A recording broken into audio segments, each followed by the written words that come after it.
仅凭几分钟的镜头就夺走了《大话西游》里一半的经典角色。你能想起来那个仅仅是帮王家卫看过监视器，站在刘镇伟身边说了3句话就被周星驰拉到荧幕面前整整羞辱了20年，一巴掌扇过来挨打了还想捡了便宜，这个小表情让观众记了整整30多年。当时谁也没有想到，这个差点抢走整场戏份的人根本就不是职业演员，他原本是坐在监视器后面负责帮导演把整部电影拍完，他的名字叫姜约成。《大话西游》里的瞎子也是整部电影的执行导演。很多人说千万不要在周星驰的片场乱走，否则就算你不是演员也可能被他塞进镜头里。这种说法听起来很有趣，但姜约成真正厉害的地方并不是被周星驰随手抓来，而是一个长期站在镜头后面，第一次真正演喜剧就能够知道怎么样让一个角色火起来的人。他在观众眼里是那个头发稀疏、动作扭捏、说话黏着帮主的瞎子，可在香港电影圈，姜约成从来不是无名小卒，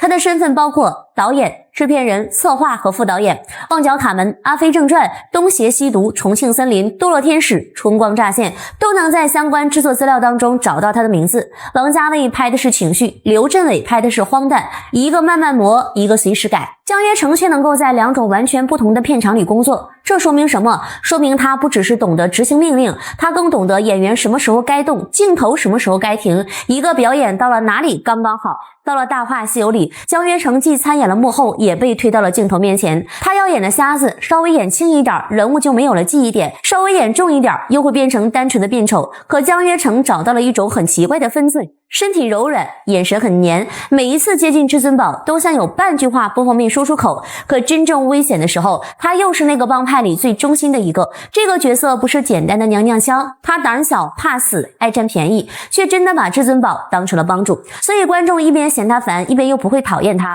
大家好，我是周星祖，一个喜欢把周星驰电影翻到背面的人。姜约成最厉害的地方不是把瞎子演得有多夸张，而是他知道周星驰的喜剧需要什么样的配角反应。经典的洗澡戏里，他偷看至尊宝洗澡时看见了某个秘密，喜鬼只是看脚底板而不是看屁股。你怕？是你怕，不是我怕。为什么？你屁股上长了那么多痱子，说不定他会说你屁股不干净，把它切掉。你怎么知道我屁股？瞎子说偷看你洗澡的时候看到的。常人的反应是赶紧解释为什么偷看，他却不慌不忙地补了一句：你干嘛偷看我洗澡啊？我不只偷看你一个，所有人我都偷看过。这句台词真正好笑的地方不是内容有多离谱，而是姜约成说的那么的坦然，仿佛偷窥全山寨的人才是最值得骄傲的那个。周星驰负责震惊，吴孟达负责接住荒诞，姜约成负责把荒诞的事说得更像一条帮规。3个人的反应一层压一层，笑点才能够真正成立。这就是周星驰电影配角的逻辑。配角不是只能够等着主角抛包袱，他必须有自己的一套歪道理。主角问一句，他不直接回答，而是把事情带到了更离谱的地方。观众以为笑点已经结束，他却再回头补了一刀。姜约成长期做副导演，反而让他特别懂得这个节奏，因为副导演每天都在观察演员有没有挡住镜头，动作有没有接上，台词说完以后别人什么时候出现什么样的反应，群演什么时候入场，导演喊停之前这场戏能不能再多半秒。职业演员会先想自己怎么去演，站在幕后的人更容易先想整场戏怎么成立。所以说姜约翰在镜头面前看起来非常的轻松，他不着急证明自己，他不怕被周星驰压住，周星驰快他就慢，周星驰发火他就露出委屈，周星驰刚准备把他赶走，他又粘回来，人物像一块甩不掉的膏药，越嫌弃越好笑。但瞎子真正封神的不是他偷看洗澡，而是他临死前的那句话。他倒在地上，嘴里吐着血，看着至尊宝说：我一辈子我知道都是个瞎子啊！我最有眼光就是跟着帮主。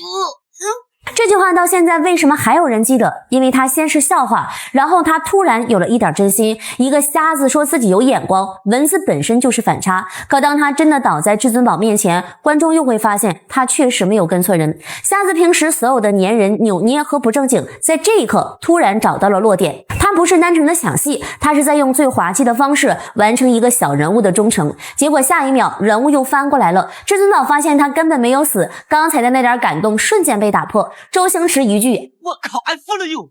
又把观众拉回到喜剧当中，让你先笑，再让你的心动一下，最后把那点感动当场踹翻。这才是《大话西游》前半部真正狠的节奏。姜约成也不只是演了一个瞎子，在2部《大话西游》里，他还以不同造型出现，并承担沙僧等角色。最特别的是，他演沙僧时没有靠瞎子的扭捏重复自己，头套一换，身体一硬，表情变木，连走姿和站姿都换了一套。这说明他的表演并不是凑巧，他知道角色需要什么样的形状，也知道自己的身体放进镜头以后会产生什么样的效果。同一部电影里，导演刘镇伟也走到了镜头前，他饰演菩提老祖。刘镇伟后来回忆，原定演员与周星驰对戏之后效果并不理想，周星驰希望由他亲自出演，他最后剃掉头发上阵，一个导演演菩提老祖，一个执行导演演瞎子和沙僧。这不是剧组没钱随便凑人，而是当年的香港电影片场没有那么多严格的身份边界，演员可以现场补动作，导演也可以亲自演角色。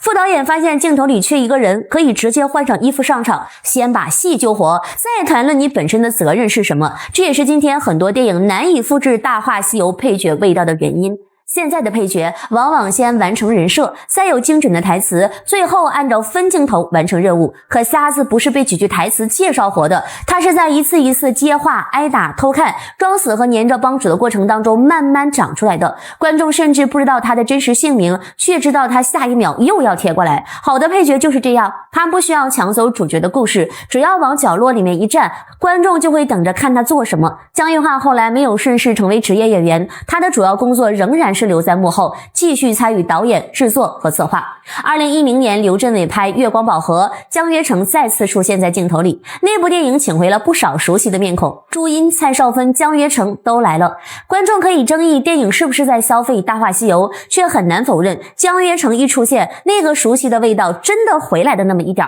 不是因为他还在重复老台词，而是因为他仍然知道配角不能够只顾自己搞笑，他必须观察主角，等待空隙，再用一个眼神或者一个动作把整场戏推得更远。周星驰的电影里有很多这样的脸，他们不是传统意义上的俊男美女，有些人甚至不是职业演员。可周星驰和他的创作伙伴懂得把一个人的外形、口音、动作和真实的气质全部变成角色的一部分，镜头不负责把他们变完美，只负责把他们无法取代的部分放大。所以姜约成真正证明的不是副导演也能演戏，而是电影里的身份从来没有观众想的那么的重要。在镜头面前是不是明星不重要，他有没有真的理解这场戏才是最重要的。30年以后，很多人叫不出姜约成的名字，却记得那个挨了巴掌还在暗爽的瞎子，记得他偷看全山寨的人洗澡，也记得他临死之前终于说出了一句像样的话。一个电影人最厉害的地方，不是每次都站在画面中央，而是他只出现几秒钟，观众就再也忘不掉。